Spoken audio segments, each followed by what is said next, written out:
North Carolina wasn't going to do this in conference play. They weren't going to go undefeated in conference play, Joe. They just weren't.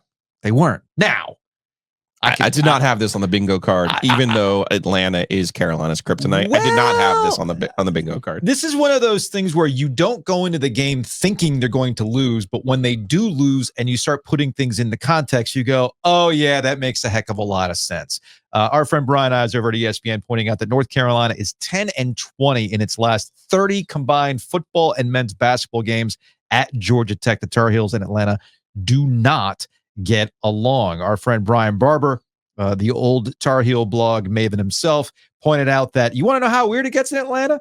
Roy Williams was 1-5 versus Paul Hewitt there. The win was by a point in 08 versus a Georgia Tech team that finished 50-17.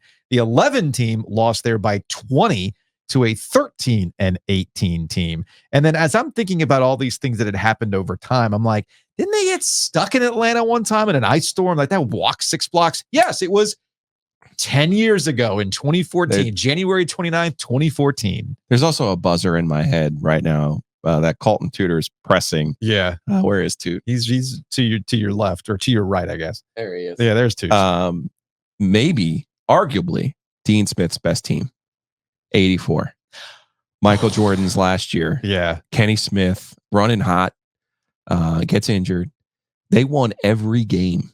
They won every game in the ACC. Do you know how hard the ACC was in 1984? Mm-hmm. And they went unbeaten in the ACC in 1984. Yeah. Like, that's ridiculous what they did, what they pulled off. But Joe, I'm here to tell you. But Dan Dakich shut Michael Jordan down in the Omni in Atlanta. Michael Jordan's last game, arguably Dean Smith's greatest team, lost in the Sweet 16 to Indiana, and Dan Dakich was solely responsible. And, you know, he played golf with Michael Jordan a couple of years later, and he still owes me money. Okay, Dan, cool. Look, we all have our go-to stories, Joe.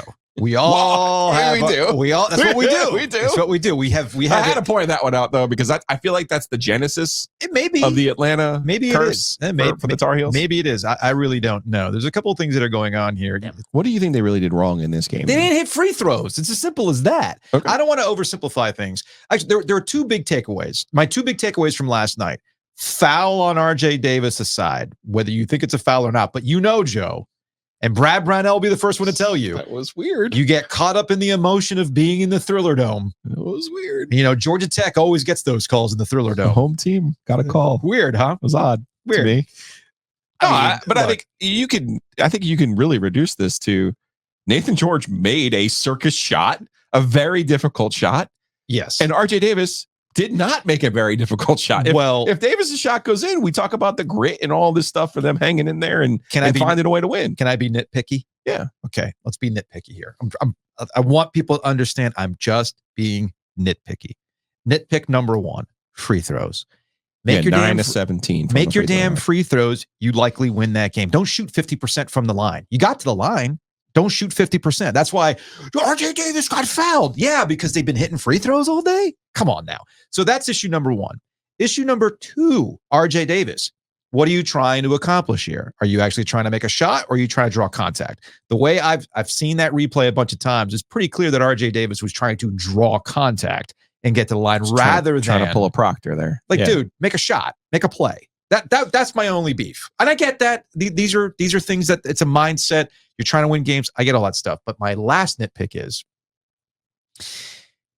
Hubert Davis should not have called a timeout before where they ended up setting up a play. We are very used to Roy Williams letting his team play in that situation. Yeah. And I've said this about John Shire. I can't treat John Shire like he's Mike Krzyzewski. We cannot treat Hubert Davis like he's Roy Williams. But it was I have to unspool my brain of watching UNC and like, whoa, why'd you stop play? Because RJ had the ball in that situation. Why'd you stop play? That's a classic Roy Williams. Don't call a timeout. Although I guess Roy had there was a level of time that he would call a timeout, but I'm pretty sure it wasn't at that point for a Roy Williams timeout. For Roy, it would depend on who had the ball and what the situation looked like. He felt comfortable, famously, with Theo Pinson bringing the ball down and kicking it to Luke May, of all people, and banging that shot against Kentucky that he did. I mean, yeah. The thing that Roy always said to me, and anybody would ask him, this is what we do in practice. Yeah. Like, we prepare for this. So there's nothing I'm going to do that's going to make, and Roy was never wanting to put on the show. I always said to him, the reason why people think you can't coach is because you don't put on a show. You're not over there calling out the plays. You're not like, horns. And he's like, I don't need to do that. He's not Archie Miller literally on the 3-point line playing defense. Like we saw earlier this year, right? Please. I know. Don't start with the buttons. So now that I'm done with the nitpicking, it's fine. North Carolina wasn't going to go undefeated in conference play. In fact, they're just doing what a lot of other top 10 teams have been doing this year. Going into last night's, there were 2 top 10 teams that lost last night. Tennessee lost to South Carolina. Going into last night's contest, 53 losses by top 10 teams. And on the road top 10 teams versus unranked opponents, 23 and 29. So this is just kind of, this is the nature of college basketball. What does that tell you? Like, I often tell you, what is the difference between teams 4 through 124? Yeah. I don't think there's a big one. There's not.